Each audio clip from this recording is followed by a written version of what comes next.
Buenas tardes. Seguimos con nuestro ciclo de curas científicos y hoy nos acompaña alguien que se nota que vuelve a su tierra y a su ciudad, que es muy conocido aquí en Zaragoza y muy querido después de tantos años de tanta acción, de tanto trabajo, de tanta actividad intelectual, pastoral, de todo tipo.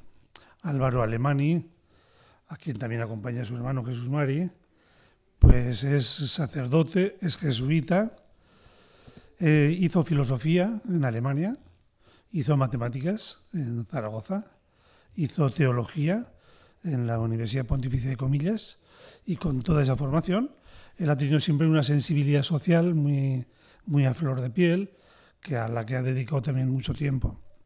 Y ha sido cultivador precisamente de estos diálogos de ciencia y fe en el Centro Pignatelli. Pues hoy nos va a hacer su reflexión también sobre este tema que vamos siguiendo poco a poco, que culminaremos la próxima semana, aquí, aunque luego tendrá continuación no a nivel de curas científicos, sino a nivel de científicos creyentes después de Navidad. Pues Álvaro, muchas gracias. Él viene recién operado de su rodilla, pero afronta la vida tal como le viene con toda entereza. Pues muy agradecidos a este esfuerzo que haces y estamos encantados de tenerte de nuevo entre nosotros.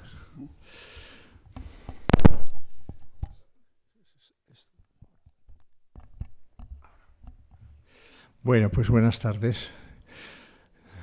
Ahora le he dicho a Pepe Alegre que me he engañado y que no pensaba, que luego me arrepentí muchas veces de haber aceptado esta invitación. Pero la verdad es que es un tema que muchos me conocéis, pues es un tema que me gusta y que me garantizó que solo lo tenía que tratar a un nivel personal, no a un nivel de alta cualificación, que hay aquí tantos compañeros de fatigas en estas lides que han expresado mucho mejor que yo lo voy a hacer. Yo solo quería como dar mi visión personal o mis sugerencias, mis barruntos personales en este tema, del cual, bueno, aquí en el programa me ponen científico y teólogo. Yo de científico tengo los 25 años que di clase de matemáticas y física y química aquí en Zaragoza, en un colegio de mi barrio, y que ya están casi olvidados. Y de teólogo pues no tengo ninguna cualificación profesional, pero sí afición. Y como seguramente, como hace a veces el profesor Rojo que está por ahí, pues os cuento dónde nació mi afición. Y nació cuando ya me habían destinado a hacer una carrera de ciencias, pues era el momento en que estaba en auge, acababan de aparecer en castellano los libros de Teilhard de Chardin, jesuita paleontólogo, y como muchos de esa generación, pues yo también caí en la fascinación de ver por primera vez palpablemente que era posible a la vez estar en los dos campos, o que era posible pues cultivar las ciencias en alguna de sus ramas y ser creyente, incluso ser sacerdote, que era posible, y que además era posible intentar al menos ofrecer como resultados sintéticos de ambos terrenos. Me fascinó ese intento de llegar a una cierta síntesis entre ciencia y fe. Quizá en aquel momento yo, joven ingenuo, con una cierta dosis también de proselitismo, al menos de apologética, de defender con instrumentos científicos la fe o algo así, que por supuesto ya se me he curado un poco de eso ya. Pero aunque no tenemos por qué compartir hoy las conclusiones a las que llegó Teilhard, que por cierto pues está volviendo a tener un gran influjo, pues al menos quiero dejar constancia de la posibilidad que él nos abrió de un trabajo científico que no esté enfrentado, sino incluso integrado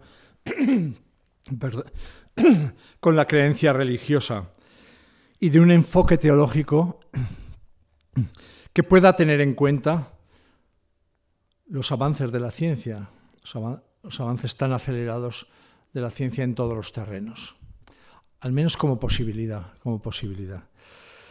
Luego mi desarrollo profesional pues ha sido mucho más modesto. Son eso, la enseñanza en bachillerato, la enseñanza secundaria no da para grandes investigaciones científicas. Y además he asumido muchas responsabilidades pastorales, pero sí que para mí ha sido siempre importante el mantener el interés por esos temas fronterizos, por dónde están los puntos candentes del diálogo o del enfrentamiento también entre lo religioso y lo científico. Y creo que también mis alumnos pueden atestiguar que nunca para mí las matemáticas eran unas simples técnicas, métodos a enseñar, sino que siempre intentaba abrirles el horizonte hacia la historia, primero de cómo se había llegado a tal resultado y hacia las repercusiones que eso podía tener en otros terrenos, ¿no? Yo era muy rollero yo en ese momento, y yo me temo que también lo sea hoy, porque lo que voy a decir no son ninguna novedad, sino simplemente, como decía antes, pues un poco dónde veo yo personalmente, desde esa sensibilidad, dónde veo yo los puntos cruciales, cómo los veo. Otras veces pues nos ha tocado, pero también porque estábamos aquí en Zaragoza un grupo trabajando en esto, nos ha tocado desarrollar más pues los temas del diálogo bueno, yo no pretendía eso, por eso tampoco he traído ninguna presentación ni nada por el estilo, sino nada más decir, para mí personalmente, poner algunos acentos en este tema, en el tema de los encuentros. Se llama la charla Encuentros y desencuentros entre la ciencia y la religión. Por una parte, yo quería, lo primero de todo, hablar de que hay una congruencia entre los dos ámbitos. Es un término que hemos usado en matemáticas. Hay una congruencia subyacente que pocas veces se pone de manifiesto. Podemos rastrear brevemente un poco esa historia de desencuentros, sobre todo entre la ciencia y la religión, a partir de que en el siglo XVII-XVIII se empezaron a sentar las bases de la ciencia moderna en Occidente, en el Occidente europeo, y la razón humana, como por así decir, se desvinculó en la Ilustración, se desvinculó de la teología y de la tutela de las iglesias. Luego el auge del positivismo lógico en el siglo XIX pues llevó a un conflicto insalvable, los nuevos descubrimientos, la teoría de la evolución, todo eso llevó a un conflicto al parecer insalvable entre ciencia y religión, como un resultado de esa divergencia de caminos que habían adoptado ambas en la Edad Moderna. Pero curiosamente en los últimos años del siglo pasado, del siglo XX, parecía que habían cambiado las tornas, daba la impresión de que se había distendido la relación. Por una parte, el positivismo lógico dejaba espacio a otras maneras también de entender el mundo y la realidad desde una mentalidad científica. Por otra parte, sobre todo pues a partir de las grandes revoluciones físicas de comienzos del siglo, la teoría de la relatividad o de la física cuántica, habían cambiado incluso también el autoconcepto de la ciencia en ese momento. Por otra parte, la teología también se había abierto desde comienzos del siglo XX a la renovación de los estudios bíblicos, sobre todo con la aplicación de los métodos histórico-críticos a la Biblia y, por lo tanto, con resultados, con una consideración de las fuentes de la revelación cristiana distintas de la que hasta entonces había predominado. Entonces, a finales del siglo XX, la palabra diálogo, interdisciplinariedad, parecían abocar a una nueva era de entendimiento. En la Iglesia Católica, pues Juan Pablo II, después Benedicto XVI, impulsaba a través de la Academia de Ciencias Vaticana el diálogo con la ciencia. En Estados Unidos, la Fundación Templeton, pues potenciaba y financiaba muchos trabajos en ese sentido, también algunos de los nuestros aquí. Y, por así decir, había por los 5 continentes grupos de gente que trataba de enfocar pues, las grandes cuestiones humanas desde diversas disciplinas. La Cátedra de Ciencia, Teología, Religión de la Universidad Pontificia Comillas en Madrid también ha liderado proyectos comunes de grupos como el nuestro en toda España. Bien, parece que nunca había tanto interés por ese diálogo y quizá su asistencia, quizá la prueba en este ciclo. En la mentalidad popular, sin embargo, sigue habiendo como el imaginario de que es incompatible. Y yo creo que eso lo constatamos a todos los niveles. Sigue habiendo en general la idea de que, yo creo que está también de alguna manera potenciada por medios de comunicación. Parece que la ciencia y la fe aparecen como enemistados, como enfrentados, como que no tienen ningún terreno en común. Y eso se ha alimentado por los nuevos enfrentamientos que a comienzo del siglo XXI pues, han tenido lugar. Por una parte, el influjo de la ideología creacionista, a partir bastante apoyada y financiada por el neoconservadurismo norteamericano, que quería volver, en nombre de la Biblia, a rechazar la teoría de la evolución. Y ciertamente en esta época, al final del siglo XX, comienzos del XXI, ha tenido muchos apoyos muy interesados y está metida en el fondo de la gran difusión de sectas evangélicas pues por toda América y también, en cierto modo, aquí. Por otra parte, asaltaba a la opinión pública las campañas de un ateísmo muy agresivo, un poco en contrapartida a este fundamentalismo religioso que vuelve a plantear las viejas cuestiones de que probablemente Dios no exista, disfrute de la vida. ¿Os acordáis aquella campaña de los autobuses? Probablemente Dios, como si vuelve a ser como la mentalidad que hubo, en cierto modo, en el siglo XVIII, de que Dios y lo humano y la razón humana están en colisión. Que por lo tanto, cuanto más avanza la razón humana, más retrocede la idea de Dios. Esa es la mentalidad subyacente en la modernidad, esa es lo que de alguna manera se vuelve a estimular ahora. Pues bien, si no quería entrar en nada más que una breve alusión a eso, ni desarrollar los por qué ni tal, pero en mi mirada personal, yo creo que me gustaría destacar que en el fondo de tantos debates, enfrentamientos, también diálogos como hay una pasión común. Esa es la congruencia de fondo. Hay una pasión común. Yo creo que eso lo destacamos poco. Hay una pasión común a científicos y a los que cultivan, los creyentes, los teólogos. Y esa pasión común es como el afán de entender más nuestra realidad. Y también el papel y el sentido de los seres humanos en ella. Pero esa pasión, que viene de muy lejos, de muchos siglos, es la que alimenta todos los diálogos, los enfrentamientos, también en cierto modo el avance en la teología y en la ciencia, es esa pasión común. En el fondo, el tremendo progreso de las ciencias en los últimos siglos ha llevado consigo, está presidido ciertamente por su utilidad, por sus aplicaciones, por eso, pero muchas veces, y más en el terreno de la investigación básica y de las matemáticas, por el afán de conocer más, por el afán de saber más. Como que eso es algo inherente a los humanos, ¿no? Es algo inherente a la humanidad desde siempre. Y eso es algo que tenemos que profundizar y respetar, a pesar también de las contradicciones que eso levanta o los debates o las polémicas o lo que sea. Eso es algo muy importante y si no hay eso tampoco tiene sentido lo otro. Por otra parte, cualquier fe religiosa y la fe cristiana en especial lleva consigo una pretensión de totalidad y eso tampoco se puede olvidar desde otra mentalidad. No basta y ni se puede reducir a una cuestión, digamos, de ritos religiosos o de creencias determinadas en unos determinados momentos, en situaciones límites de la vida, o como lo que llamamos los ritos de paso, los ritos estacionales del crecimiento, del nacimiento, del crecimiento, la madurez, etc.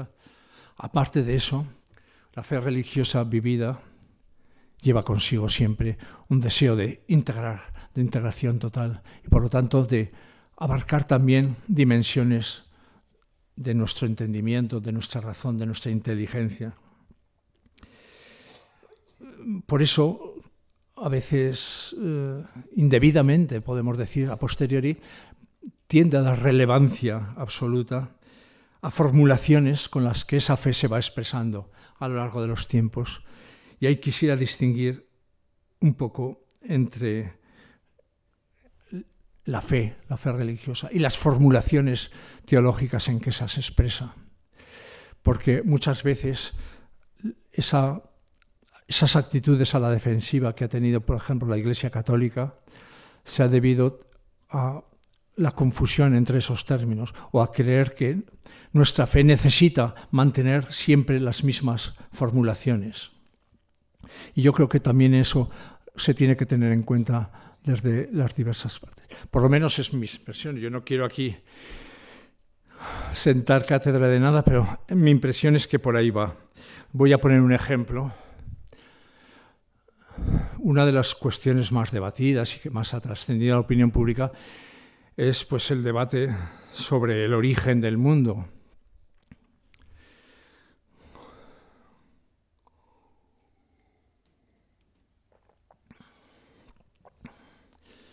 Pues provocado por los avances de la ciencia, de la física, a partir de Galileo, pues, el entendimiento literal de la Biblia. ¿Qué significa la fe en Dios creador? A veces tengo la impresión de que los creyentes, y mucho más los no creyentes o los que lo debaten desde fuera, consideran el depósito de la fe, que decimos un poco indebidamente, como un paquete compacto que ya se ha dado desde siempre y que según nuestros catecismos empieza creyendo que Dios ha hecho el mundo y así sucesivamente, que luego pues, ha enviado a Jesús, que lo ha salvado, en fin. Y en realidad no, en el proceso genético, en el proceso de formación de la fe judeocristiana, no fue así. No fue así. Por supuesto no había periodistas en el instante que el Génesis narra en sus primeros capítulos, un presunto momento inicial de la creación. No había nadie. En realidad, los creyentes judíos, israelitas,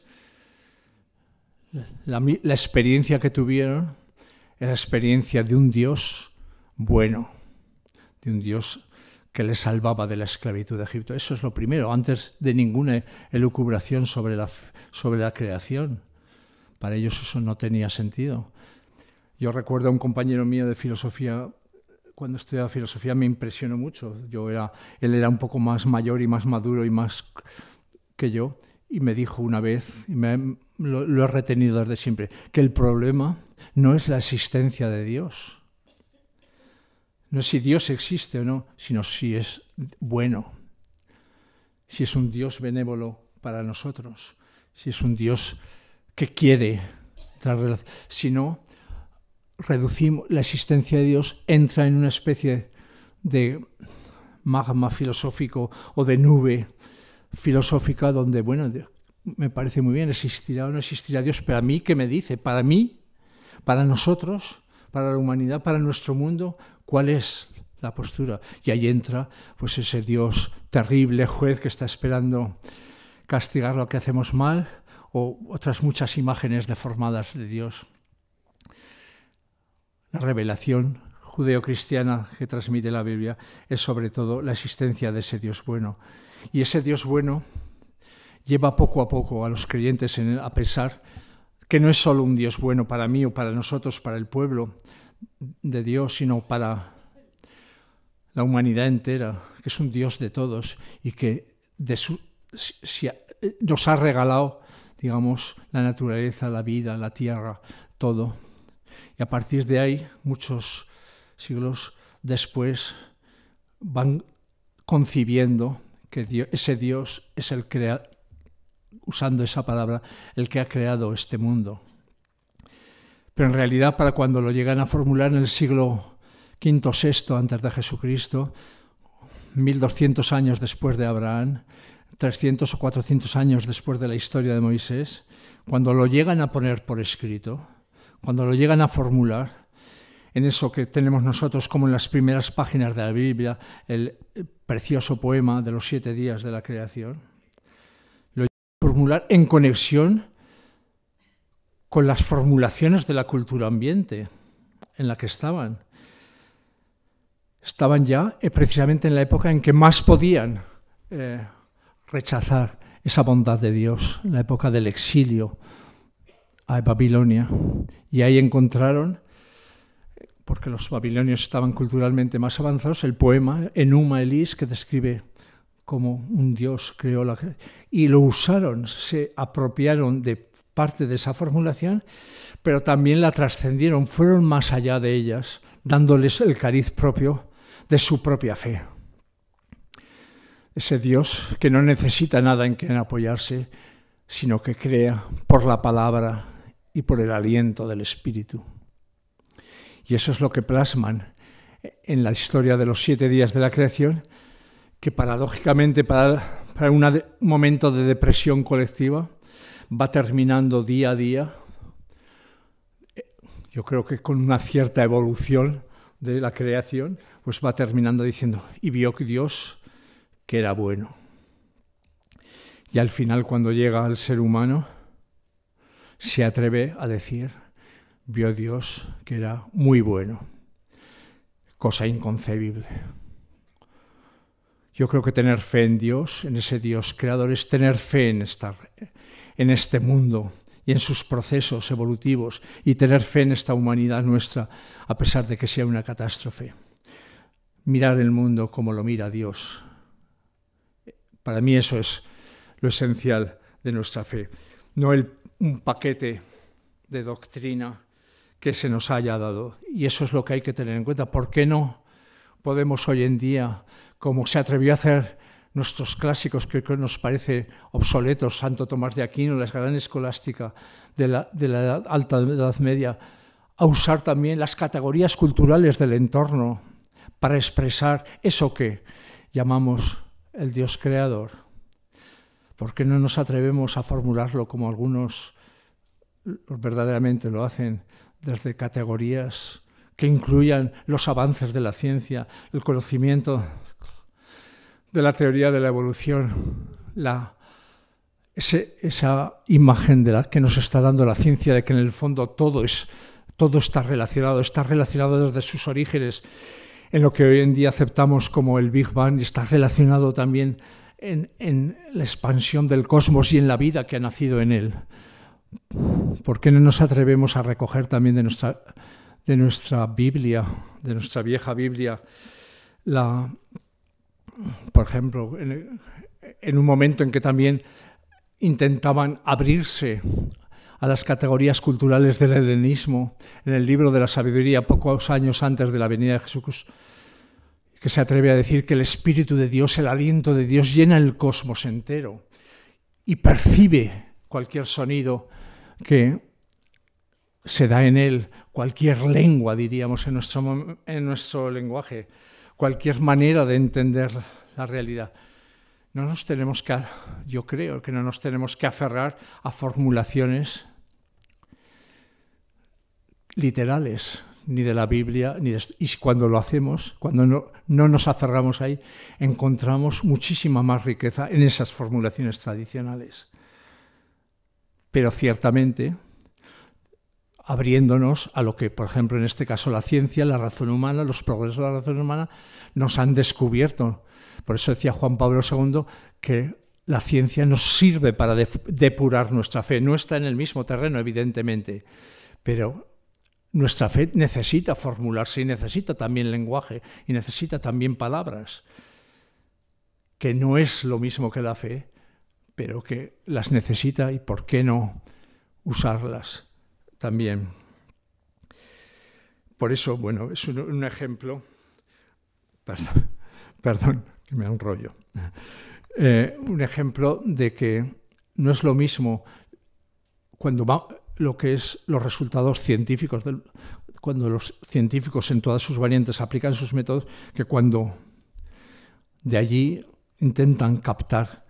Yo creo que es algo enormemente necesaria y enormemente importante, que el horizonte de la razón humana va muchas veces más allá de lo que sale de los propios investigación científica, y eso es lógico y eso hay que respetarlo, como el horizonte de la fe también va más allá de lo que es la opción personal, la opción comunitaria, va más allá, y por eso hay enfrentamientos, colisiones o situaciones, como se dice ahora, de diálogo en paralelo. Es lógico, no podemos, los seres humanos no podemos limitarnos nada más a un aspecto de lo que somos y vivimos. Fijaros que en el origen común quizá están, por lo que yo sé, pues precisamente los babilonios, ¿no?, que se atrevieron a poner en sus tabletas de arcilla una cantidad de datos que recogían de la observación del universo. Y de esa observación del universo, de esa contemplación, diríamos, si le doy un término, un concepto que es tan científico como religioso, como místico, porque al fin y al cabo contemplación, en el griego que nos ha dado a luz, es teoría, es visión, y de ahí salen nuestras teorías en todos los aspectos. ¿Por qué no?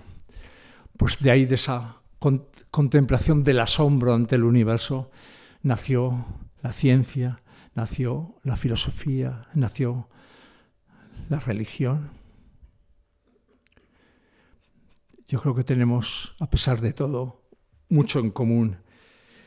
Naturalmente no podemos generalizar esa pasión por el conocimiento total. El trabajo científico tiene su propia autonomía. Hay muchos científicos que hacen un trabajo muy consistente para su propia especialidad, sin necesidad de meterse en más horizontes.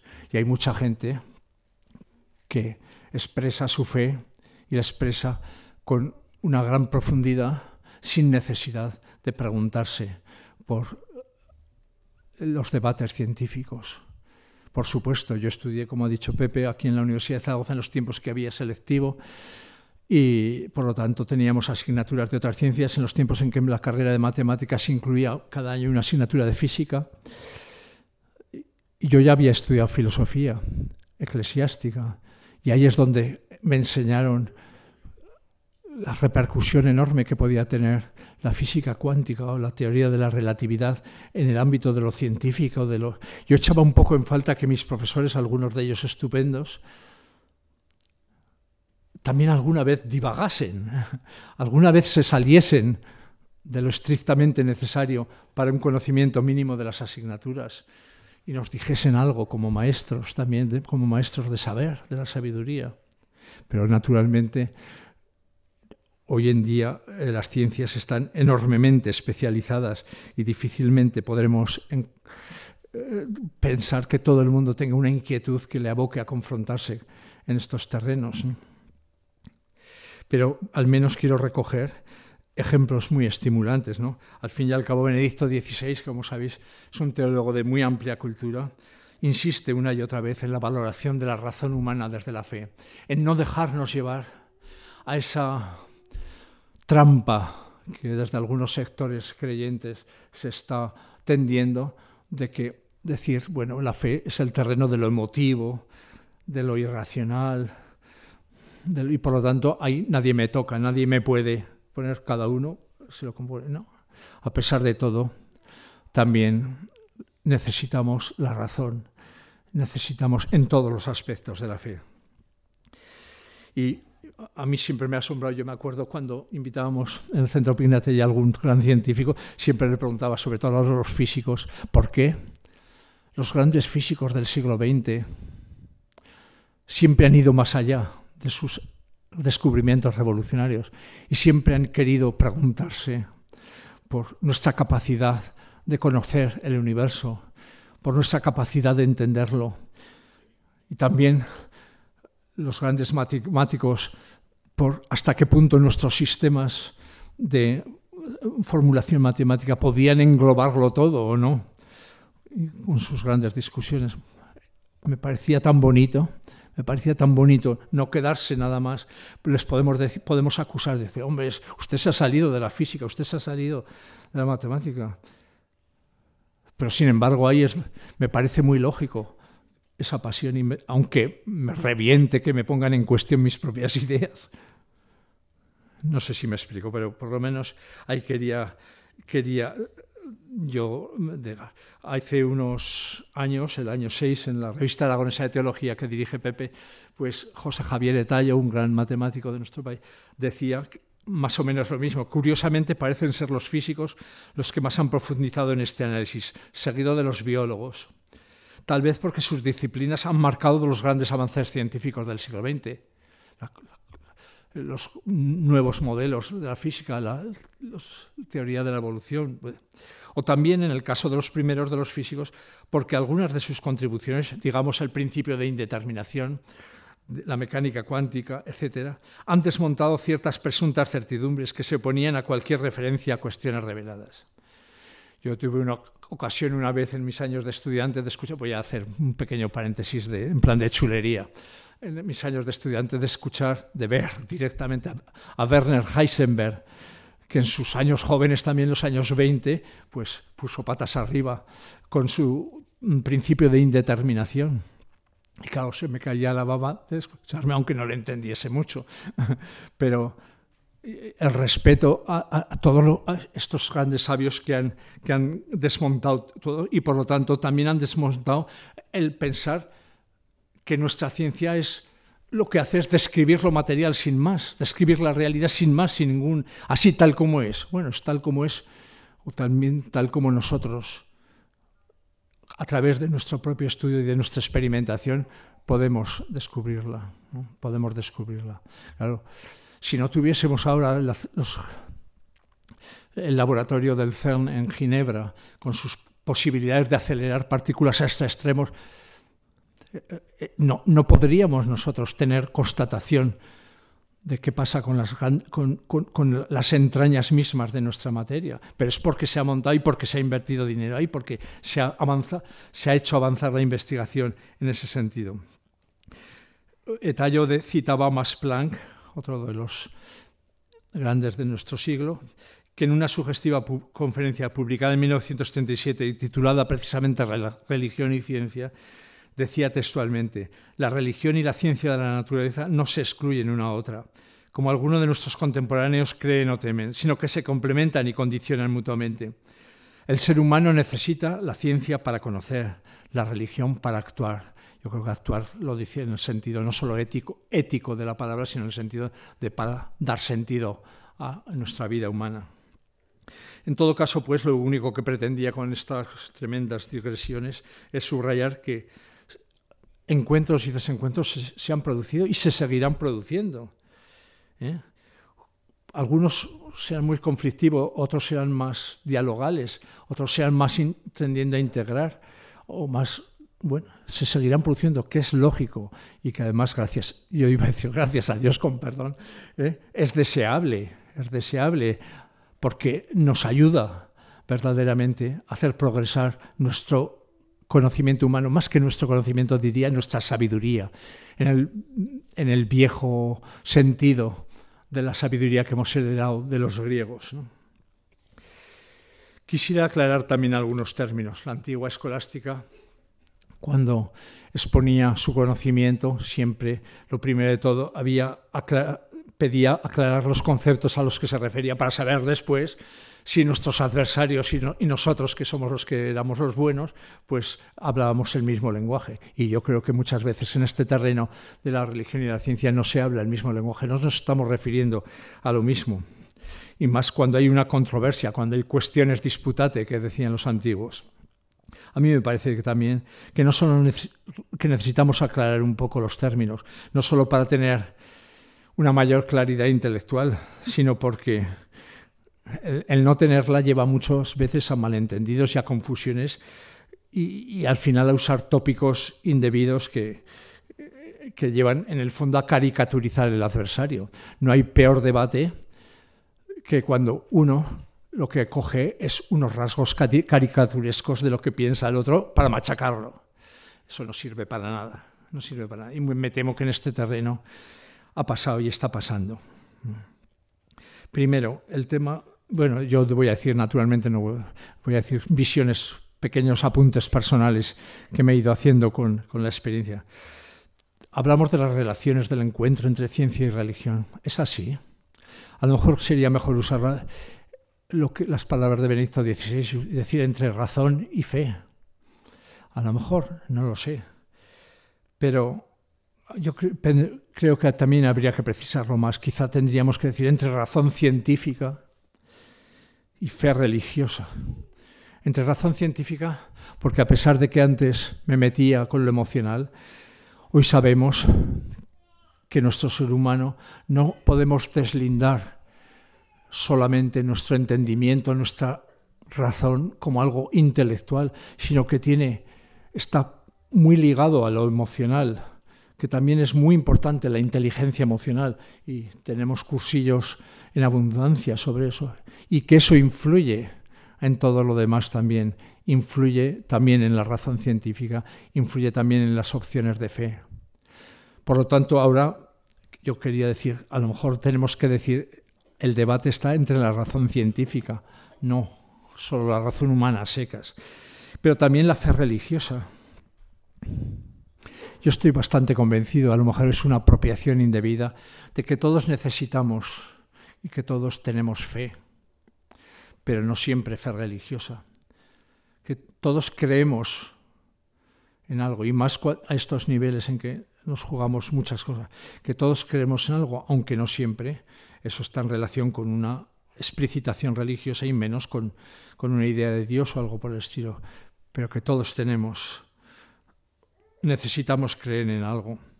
Hay muchos científicos que han creído a pies juntillas en el avance indefinido de la ciencia. O más exactamente, han creído que lo indebido quizá es el que el progreso humano pueda ser ilimitado. Y eso, como sabemos hoy en día, también ha llevado a algunos desastres en el terreno de la explotación de las fuentes de energía y de muchas cosas de este estilo. Yo creo que esos son también formas de creencia. No sabemos cómo es nuestro futuro humano. Llegar el universo a colapsar en su expansión, a volver a... Bueno, hay teorías, como sabéis, hay modelos de todo esto. Llegaremos a cargárnoslo con el cambio climático. Llegaremos a cargar al menos nuestra supervivencia. Hoy nos hemos vuelto un poco más cautos, pero hay que reconocer que hay muchas creencias que no están aceptadas con los modelos científicos. Y dentro de la fe religiosa, ¿cuáles son los modelos del debate que estamos hablando? Seguimos pensando, como siempre, desde un eurocentrismo total en esto. Solo pensamos en la mentalidad de Occidente, del Occidente de tradición cristiana, cuando hablamos de la relación entre ciencia y fe. ¿Cómo se ve esto en relación con el hinduismo o con el islam? Con religiones que a lo mejor no han pasado por la crisis de la Ilustración, que precisamente se ha podido dar, sin duda, no casualmente, en el seno de las naciones o de los países de tradición cristiana. ¿Hay alguna relación entre eso? Aún dentro del cristianismo, dentro de todas sus variantes confesionales, podemos hablar de una postura relativamente común respecto a los avances de la ciencia actual. O más bien, hay posturas muy divergentes. Ya he hablado antes de fundamentalismos de ciertas sectas evangélicas, ¿no? Hay posturas muy divergentes también dentro de la Iglesia Católica.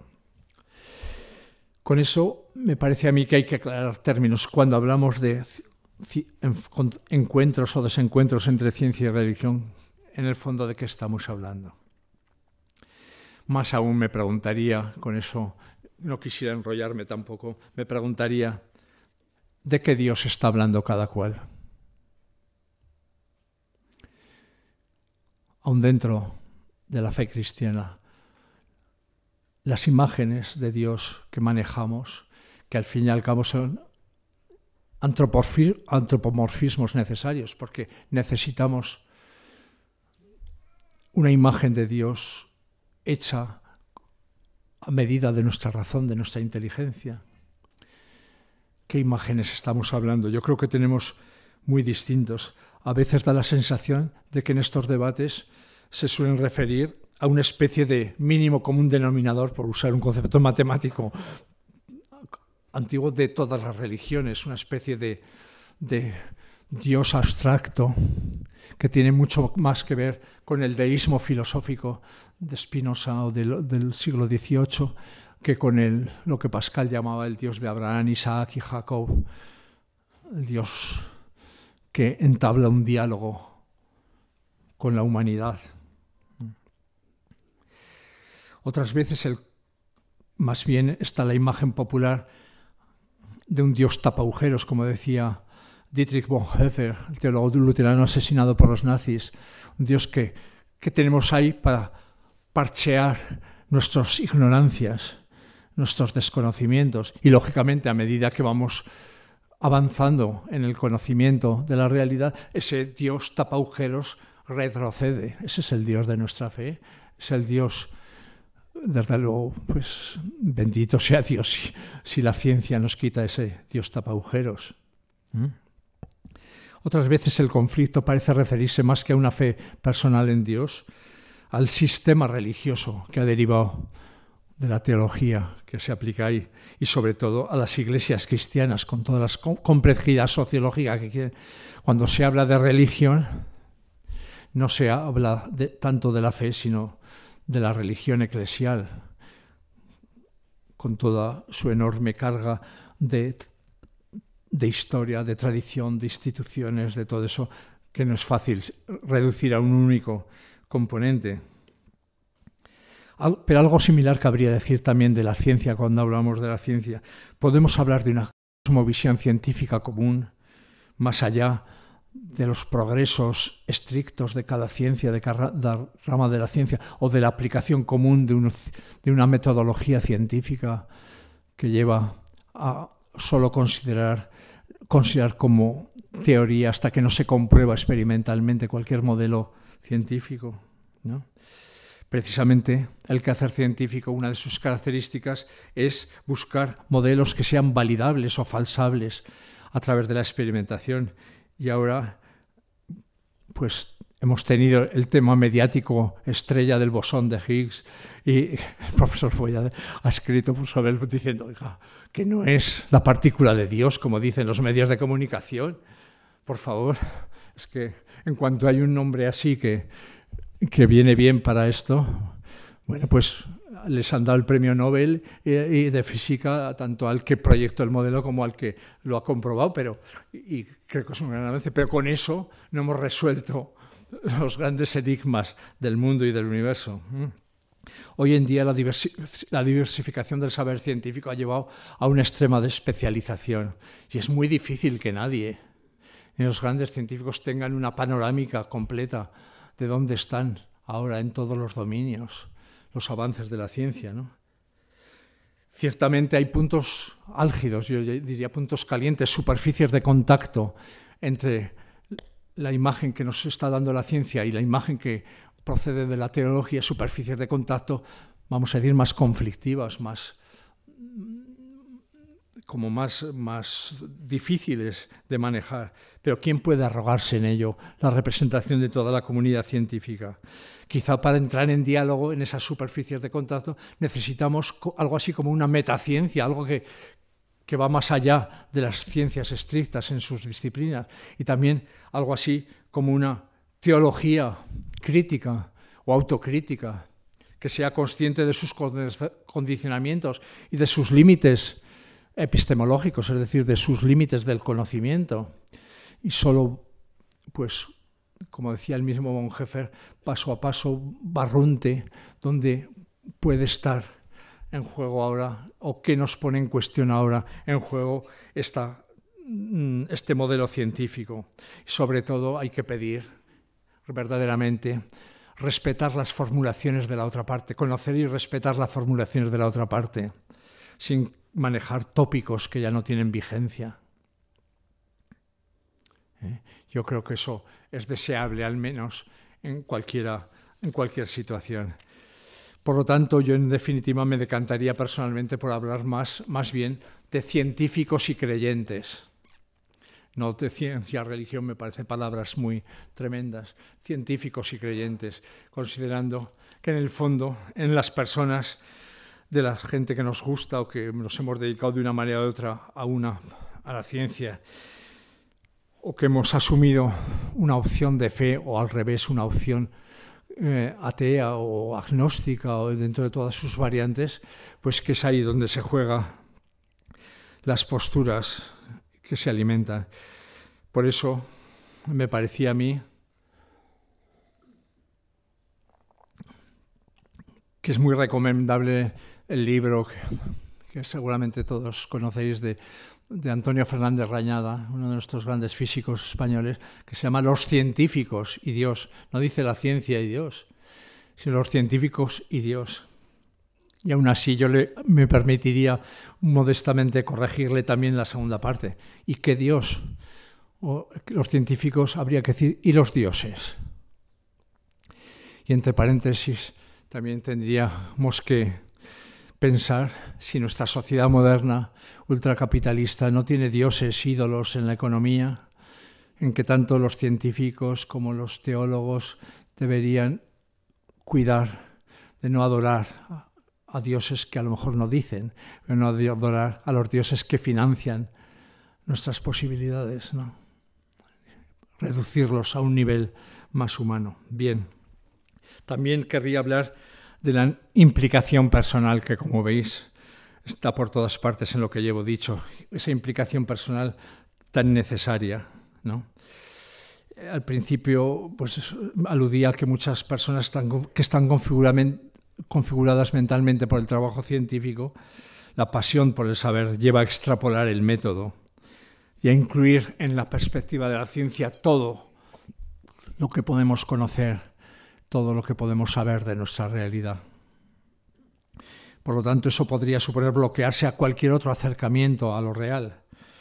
Y si en ese sentido, yo creo que es un enfoque que no siempre, aunque parta de la ciencia, no siempre tiene fundamentación científica, sino que más bien está en las propias opciones personales de cada uno desde lo científico.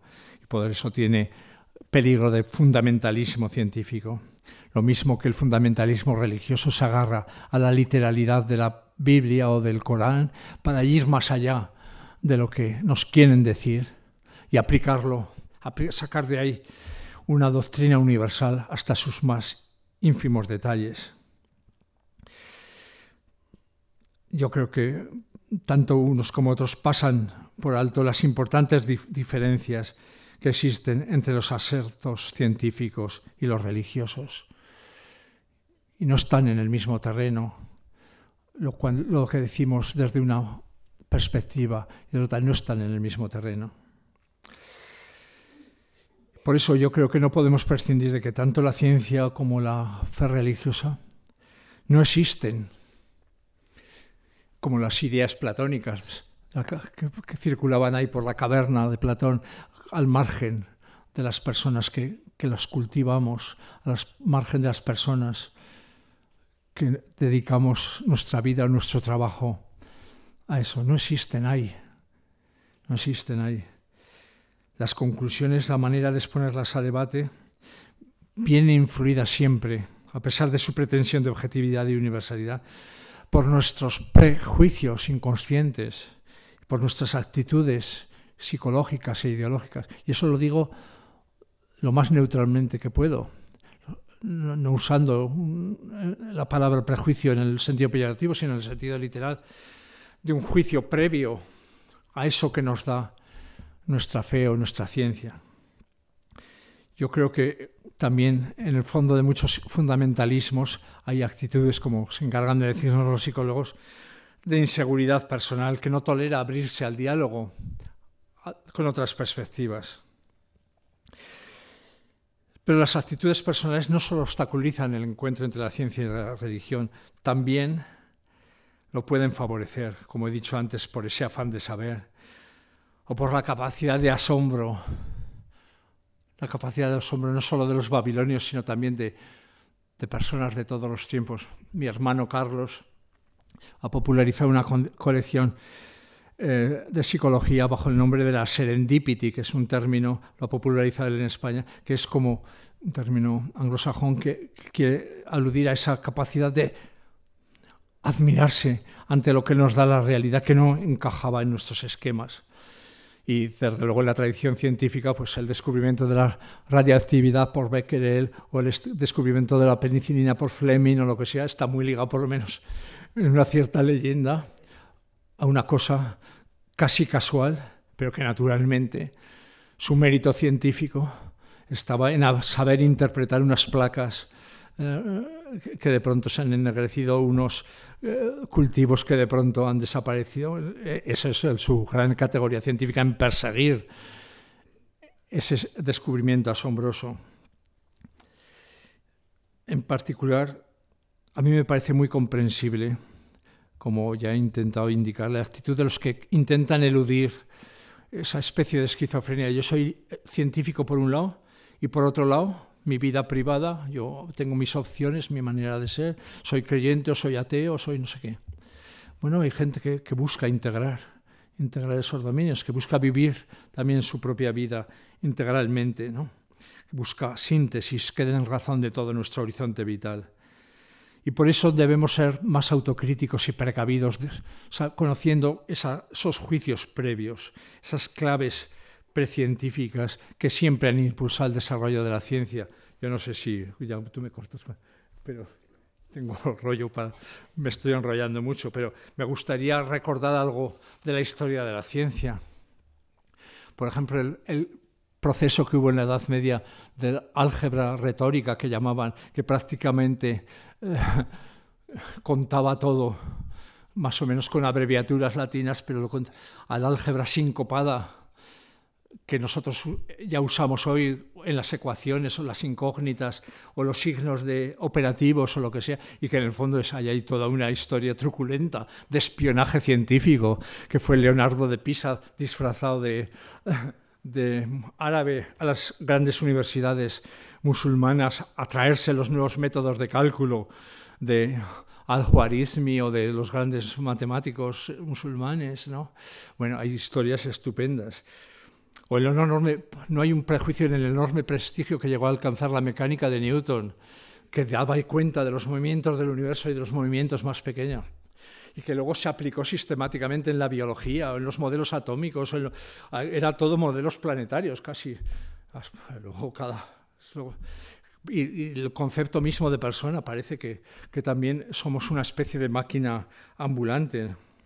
Bueno, el cálculo infinitesimal, que me toca un poco, pues se fue abriendo paso increíblemente, por cierto, en una disputa entre los matemáticos más amantes del rigor científico, de la formulación precisa, y los más intuitivos. Eso ha sido siempre parte de la historia de la matemática. Le dicen, por aquí tiene que ver, vamos a ver cómo lo formulamos, pero por ahí tiene que ir, ¿eh?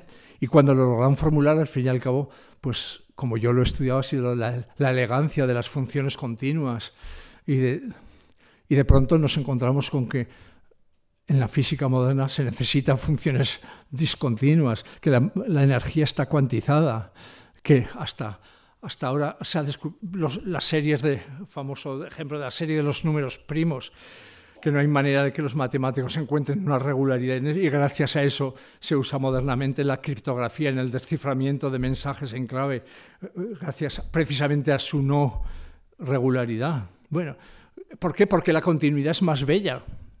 Es más bello todo eso, es más tranquilizante. Yo creo que hay muchos prejuicios. Cuando yo era profesor de secundaria, me sorprendió que hicieron una encuesta entre matemáticos de todo el mundo para votar cuál era la fórmula más bella de las matemáticas.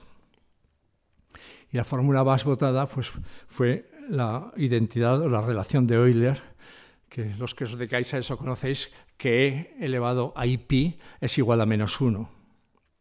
Que desde el punto de vista matemático tiene muy poca importancia, porque en el fondo aparece como un corolario de la teoría de análisis de variable compleja, pero es preciosa porque junta la unidad imaginaria i con la unidad real 1 y los dos números más famosos de la matemática, de los números irracionales, e y pi, y en una fórmula sencilla, mínima.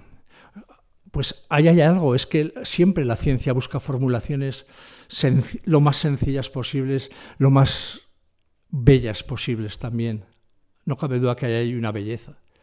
Y por lo tanto hay unos prejuicios que son extra matemáticos, extra científicos, como, no sé si llegaremos por fin a la gran teoría de la unificación que andan buscando los físicos desde hace un siglo como locos, desde que se unificó la electricidad y el magnetismo en las leyes de Maxwell y las ecuaciones de Maxwell, y bueno, pues también y el campo fuerte y el campo débil, y podremos incluir la gravedad, la teoría M, entonces todo eso que yo no tengo ni idea, pero ¿por qué tanto esfuerzo? Porque verdaderamente nos gustaría tener algo que nos diese cuenta de todo. Bueno, eso no es. Nuestras actitudes y nuestros juicios condicionan el avance de la imaginación científica, de la investigación científica. Y también nuestras imágenes de Dios condicionan nuestra manera de entenderle. Por lo tanto, finalmente quisiera abogar por tender más puentes para relacionar ciencia y fe. Hoy en día buscamos un mundo, en este mundo tan súper especializado, buscamos algo más holístico, un conocimiento más totalizante. Y eso se busca desde todos los dominios. A mí me sorprendió un amigo mío ahí en Valencia, que me preguntó, es profesor de física, de formación profesional, de electrónica, y me preguntó porque estaban trabajando, querían hacer unas charlas en la universidad sobre la relación entre física cuántica y espiritualidad oriental. Se busca apasionadamente, desde la espiritualidad actual, se busca apasionadamente algo integrado, se busca la percepción de lo uno bajo el devenir de lo múltiple, se busca la imbricación de materia y espíritu, la interrelación de todo. No podemos contentarnos con avances o con cosas parciales. Y por lo tanto requerimos de la mediación de otras herramientas. Ya he hablado mucho de la razón.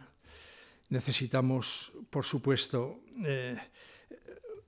valorar los avances de la razón y de la razón científica. Necesitamos, sin embargo, terrenos de encuentro, como es la filosofía, que quieras que no, practicamos desde uno y otro lado.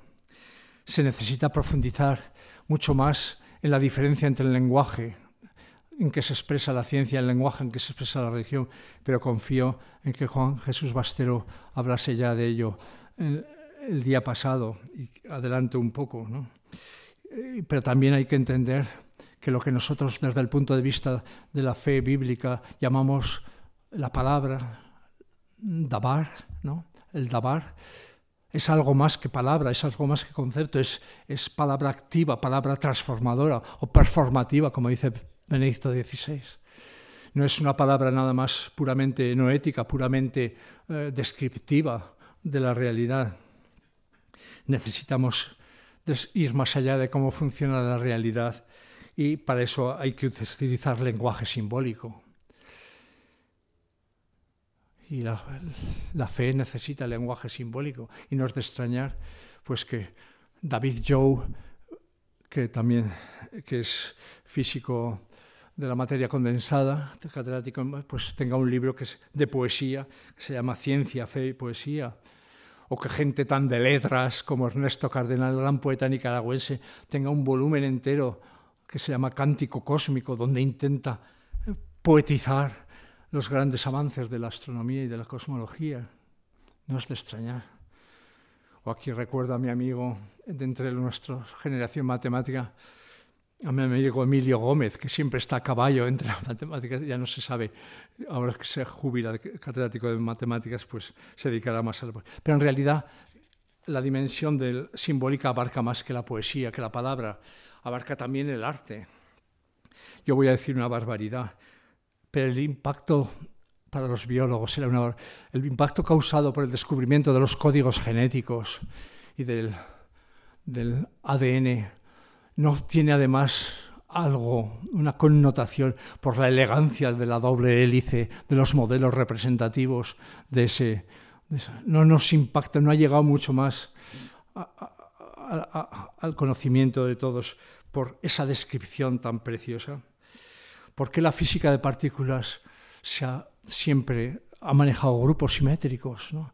Y ha buscado simetrías en lo más hondo? Porque lo hemos hecho desde siempre, el buscar simetría. Siempre seguimos usando los criterios de la estética griega, que tanto influyó en la matemática de los primeros tiempos y en la filosofía, y hasta, perdonar, en la catequesis de la pastoral cristiana. Seguimos en mala hora usando una imagen simétrica de Dios como el triángulo equilátero, encima dotado de un ojo interior para vigilarnos. ¿Realmente el Dios de la Biblia es simétrico? Yo más bien tiendo a pensar que es como las grandes pinturas de Marc Chagall, que era judío, donde aparece un crucifijo volcado, tirado ahí entre la muchedumbre de los pobres. Esos son nuestras propias valoraciones previas, estéticas, conceptuales. Y entonces, pues, tendríamos que seguir profundizando, pero ya me he alargado muchísimo, ¿eh? Y, por ejemplo, conceptos de los que no puedo más que mencionar, ¿no? Laplace le dijo a Napoleón aquello de que para su concepto de la química, para su teoría química, no necesitaba la hipótesis Dios. Y eso es lo que en el fondo Dawkins sigue manejando hoy en día en sus campañas ferozmente ateas. Realmente los cristianos hemos usado una imagen de un Dios necesario que necesitamos. No es el Dios que se nos da desde la fe, un Dios que se autocomunica por pura gratuidad, no por hacernos la competencia o por tapar nuestras ignorancias. Yo creo que hay algo que necesitaríamos profundizar ahí. Todo el mundo sabe las consecuencias éticas de la manipulación genética o de la ingeniería. Bueno, pues hoy en día las neurociencias están mucho más en el candelero del debate más que la física. Yo quisiera añadir una cuestión que a mí personalmente me obsesiona, a que no sé la respuesta, y algunos de aquí me han soportado palizas en este sentido, que yo creo que no suele aludirse aquí en este terreno de los debates, que es el concepto del tiempo. El tiempo, desde el punto de vista del físico, es una dimensión inseparable del espacio, una coordenada más del espacio-tiempo, que es, y por lo tanto, de un cosmos en devenir, ¿no? Pero cómo se relaciona con la concepción de la fe, del no tiempo. Casi es lo único que sé decir de eso que llamamos la eternidad, ¿no? Inconscientemente funcionamos casi todos con un modelo de eternidad que es como un tiempo que se dilata en un sentido o en otro. Eso es imposible, eso es falso. No tiene ningún sentido físico. Un tiempo antes del tiempo, ni después del tiempo. Y ese no es el concepto teológico de la eternidad, pero eso es lo que subyace a la expresión un tanto burlesca de Jorge Wagensberg, que dice: si Dios, que es eterno, creó el mundo, ¿en qué se ocupó la primera semieternidad? Antes de eso, que hacía aburriéndose toda una semieternidad. Dice Benedicto XVI en su encíclica Spes Salvi que nos invita a tratar de salir con nuestro pensamiento de la temporalidad a la que estamos sujetos y a augurar de algún modo que la eternidad no sea un continuo sucederse, sino como el momento pleno de satisfacción total, en el cual el uno, la totalidad, nos abraza y somos abrazados por él, en que nos sumergimos en el océano del amor infinito en el cual el antes y el después ya no existen. Pero esto no son divagaciones solo. Esto afecta al núcleo de nuestra fe cristiana, porque seguimos diciendo que el Hijo de Dios, que se encarnó, se hizo hombre, preexiste desde siempre, desde antes del tiempo, que, como digo, no tiene ningún sentido físico, dicho así. ¿Qué significa eso?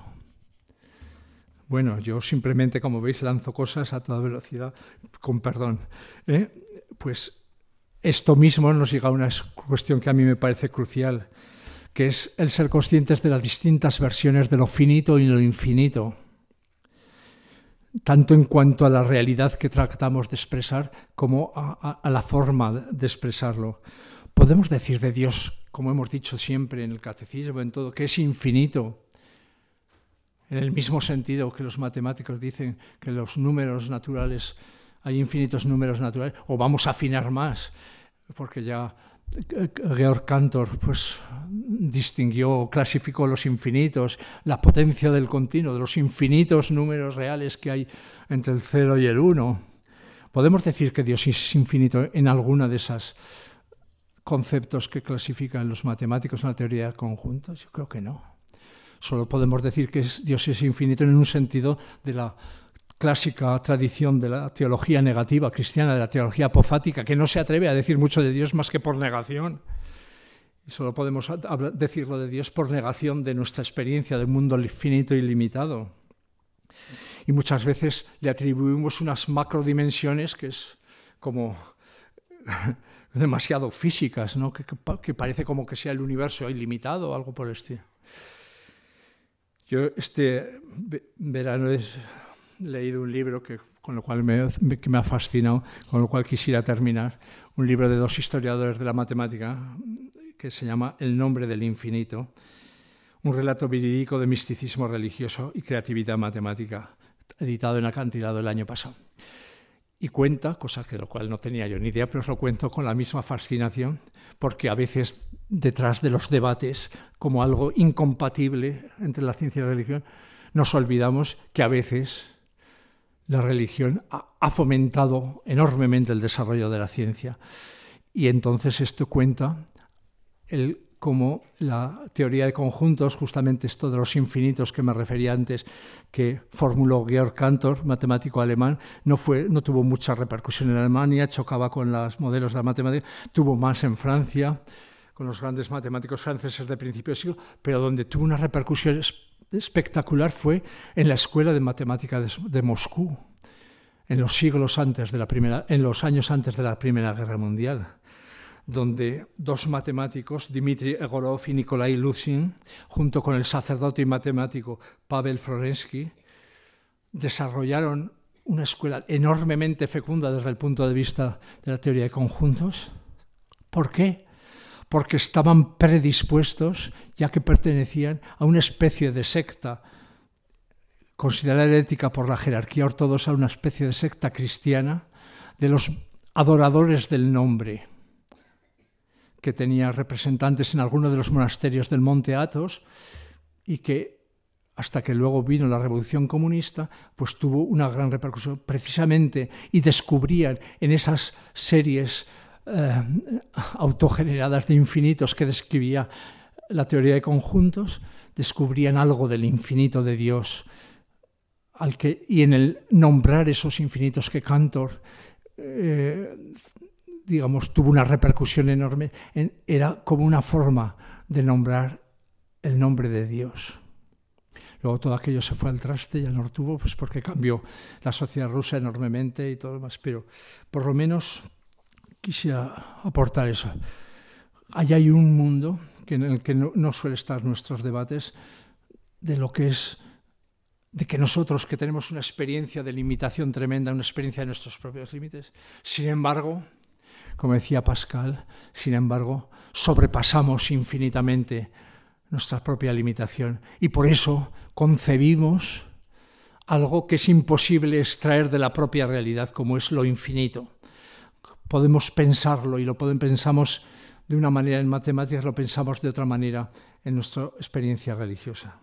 Bien, perdonar pues que me haya alargado tanto, pero simplemente quería transmitiros los puntos en que me ha parecido personalmente, dentro de mi propia pequeña experiencia de científico o de creyente, pues me han hecho pensar mucho. Bueno, pues sí, pensaba que eso era lo que se quería. Gracias.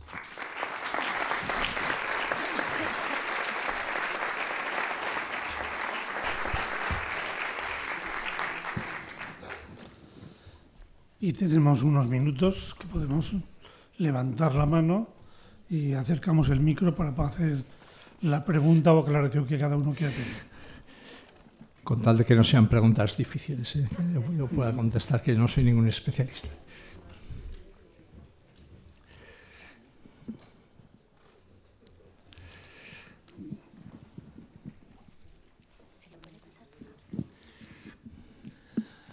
Estimado Álvaro, nos has dejado con la boca abierta. Es que ya he avisado que soy muy rollero. No, pero con esta serie de reflexiones tan profundas nos has dejado, pues eso, con unas ganas de profundizar más tanto en nuestra fe como en nuestra ciencia. Yo me atrevería a decir que la existencia de Dios no se le puede demostrar por métodos científicos. Es mi opinión, confío que la compartas. Es que estoy un poco sordo y se me... Sí. No, que en mi opinión, y confío no estar muy equivocado, la existencia de Dios nunca se le podrá demostrar por métodos científicos. Por lo mismo, y con respeto a los muchos y buenos investigadores religiosos, profesos, la Iglesia no puede dogmatizar sobre métodos científicos y sobre asuntos científicos. Esa es la razón de ser de estas sesiones, razón de ser de estas aproximaciones o de estos encuentros fe-ciencia o, por ejemplo, creación-evolución. Para mí, la fe necesita la ciencia la fe, por lo mismo que la creación necesita la evolución y la evolución y la creación son la misma moneda. Y yo me atrevería también a enmendar la plana a ese eslogan que salía por los autobuses.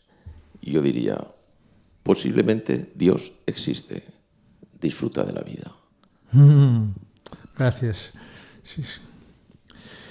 Es indudable que una de las cosas que hemos avanzado también en el terreno científico, por ejemplo en las matemáticas, con las paradojas que puso de relieve Bertrand Russell de la teoría de conjuntos, por ejemplo, pues cómo concebir el conjunto que contiene todos los conjuntos y tiene que incluirse a él y todo lo demás. Bueno, hay ciertas formas de paradoja que vienen también desde los tiempos de los griegos, desde la famosa tortuga de Aquiles y todo lo demás, para captar precisamente, igual, yo he hablado de lo infinito, pero el problema está también en lo infinitesimal, en lo infinitamente pequeño, igual, para captar la sucesión de lo temporal así tan pequeño. Bueno, pues ahí hay terrenos tremendos, pero difícilmente, yo no creo, no por escepticismo, sino por lo que he dicho, porque siempre nos sobrepasamos mucho, difícilmente llegaremos a una síntesis de los dos ámbitos, a una síntesis satisfactoria. Hay atisbos de cosas y lo deseamos, una integración, pero difícilmente,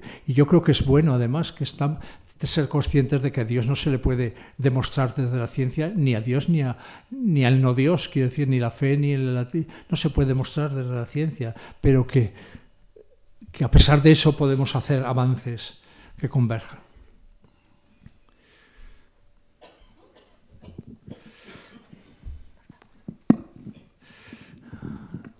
Bueno, yo más que una pregunta quiero hacer un pequeño comentario. No sé si al final también una pregunta. Mi comentario va en la línea, en primer lugar, de agradecerte tu honestidad al hacerte todas esas preguntas y tu generosidad de compartirla con nosotros, ¿no? Es decir, creo que detrás de todo lo que has dicho, aparte de las ideas, hay un testimonio de búsqueda y de compartir esa búsqueda, que yo por lo menos creo que muchos de nosotros te agradecemos. Lo que ha ocurrido es que, claro, como has planteado tantas preguntas, más bien la pregunta sería contesta alguna de tus preguntas, porque es que nos has llenado de preguntas toda la charla. Queda un poco hacerlos pensar. En esas propias preguntas que tú te haces, pues las ibas compartiendo con nosotros. Sí que hay una que tiene que ver, y ya que la has dejado caer. Bueno, que le explicabas un poco en qué momento nació el pensamiento de Teilhard y explicabas que de alguna manera hoy vuelve a tener actualidad. Entonces, como eso es un tema que tú puedes conocer más, dada la condición que tuvo Teilhard de jesuita, ¿en qué sentido ves que el pensamiento de Teilhard se recupera de alguna manera o hay iniciativas de recuperación del pensamiento de Teilhard? Bueno, tú sabes que ahora nuestro amigo Leandro Sequeiros, que viene el martes que viene y que desde luego ese sí que es auténticamente científico, paleontólogo, pues ha promovido la fundación de una sociedad de amigos de Teilhard que está desarrollando, que no es el primer caso, hay en otros países, porque es verdad, yo hace pocos años cuando empezábamos a manejar eso parecía que muchas de sus ideas estaban superadas y posiblemente en cuanto a formulaciones sí, pero en cuanto a intuición no, y ahí vuelvo un poco a la vieja historia de mis matemáticos rigoristas o o intuicionistas, ¿no? En cuanto a intuición, no. Y él mismo decía, bueno, no sé, no he querido leer antes, pero me parece que tenía por aquí, a propósito precisamente de esa visión que nos intenta transmitir a veces del ser humano como máquina perfectísima, o como esto, o que las neurociencias parecen reducir nuestra capacidad. Es que no tenemos palabras para decir, no, se nos han hecho viejas las palabras, que la diferencia entre cerebro, mente, alma, espíritu, se nos ha hecho viejo todo eso y no tenemos todavía palabras. Pero bueno, que al fin y al cabo el comportamiento neuronal, eléctrico, químico del cerebro ya da explicación de todo lo que es nuestra capacidad intelectual, volitiva, emocional. Bueno, al fin y al cabo ya está en juego la libertad humana. La libertad humana. No solo en cuanto a autoconcepto, en cuanto a responsabilidad. No he hablado de que me parece que uno de los grandes campos de diálogo entre la ciencia y la religión es la responsabilidad común por el futuro del mundo. Pero ahí está en juego en los últimos avances de las neurociencias, ¿no? Y Teilhard decía que cuando hablaba de que en la noosfera la evolución del cosmos y de la vida, la evolución de las especies, la evolución de la biología, al dar el paso cualitativo de la inteligencia humana, ha llegado un momento en que esa evolución ya no procede nada más de la fuerza de la biología, sino que tiene que incluir la libertad humana, que ella es en este grado de conciencia que necesita la libertad, es la que tiene que conseguir que alcance la evolución, la meta de la máxima unificación y la máxima personalización, que él llamaba desde el punto de vista creyente el punto omega, el Cristo cósmico, en fin, como sabes. Yo creo que en ese sentido hay muchas de las intuiciones de Teilhard que también vienen bien para el momento en que estamos del avance de estos diálogos, pero seguramente muchas otras. Simplemente digo esta como ejemplo.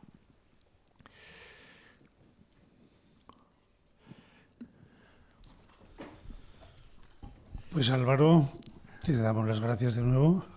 Hemos disfrutado mucho con tu reflexión, que es personal, también. Pero es precisamente por ser tan personal es de todos nosotros también.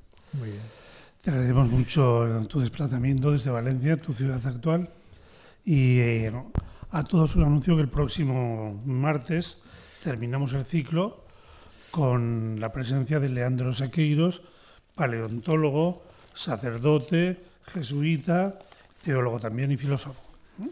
Pues hasta el próximo martes y contigo, Álvaro, hasta siempre. Muchas gracias.